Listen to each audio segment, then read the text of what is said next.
Oui, alors le scénario 2, c'est un scénario qui propose en fait un modèle beaucoup plus décentralisé de développement qui permet la création de véritables pôles de développement dans chacun des archipels, qui seront en quelque sorte les capitales de chacun de ces archipels, aux Marquises,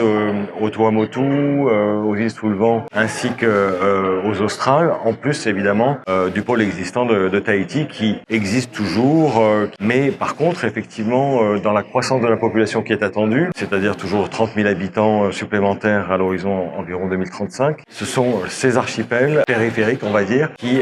trouvent les conditions de leur développement local avec un appui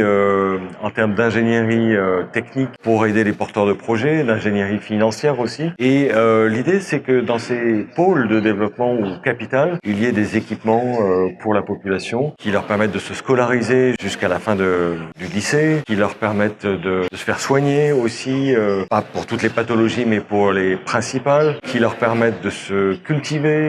localement, sans pour autant avoir besoin d'aller à Tahiti pour trouver la réponse à ces besoins. Dans ce scénario 2, il y a aussi le fait qu'on relie point à point ces capitales, par exemple Nuku'iva avec Tubuai, avec Hao, avec Bora Bora, etc. Et que du coup,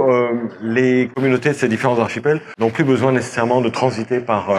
Tahiti pour pouvoir se déplacer d'un archipel à l'autre et pour favoriser les échanges entre ces archipels. Alors il y a eu pas mal de débats. Beaucoup de gens ont dit qu'effectivement c'est un idéal vers lequel il faudrait tendre parce que c'est ça que les populations souhaitent. Et on l'a dit pour résumer, c'est le scénario qui permet de naître, de vivre et de mourir dans son île. Et ça, on a bien compris quelque part que c'était la revendication de chaque Polynésien. Mais pour ce faire, évidemment, ça nécessite de développer des infrastructures qui n'existent pas et qui seront certainement assez coûteuses. Donc en l'absence d'une évaluation financière approfondie, eh bien c'est difficile de porter un jugement sur la faisabilité de ce scénario. Politiquement, c'est certainement celui qui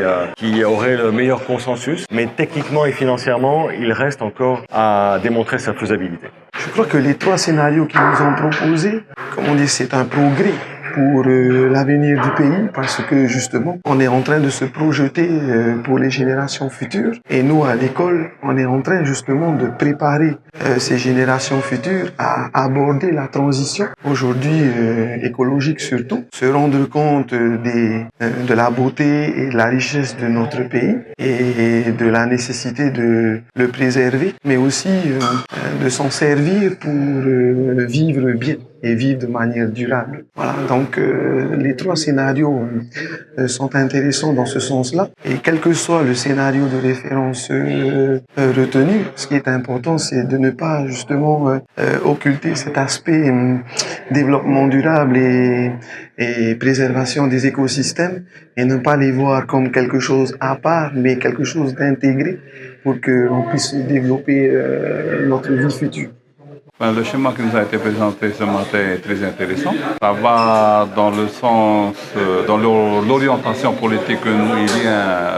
avons toujours prônée, c'est-à-dire que la prise en considération des archipels dans le schéma de développement économique, social et autres, pour l'harmonisation de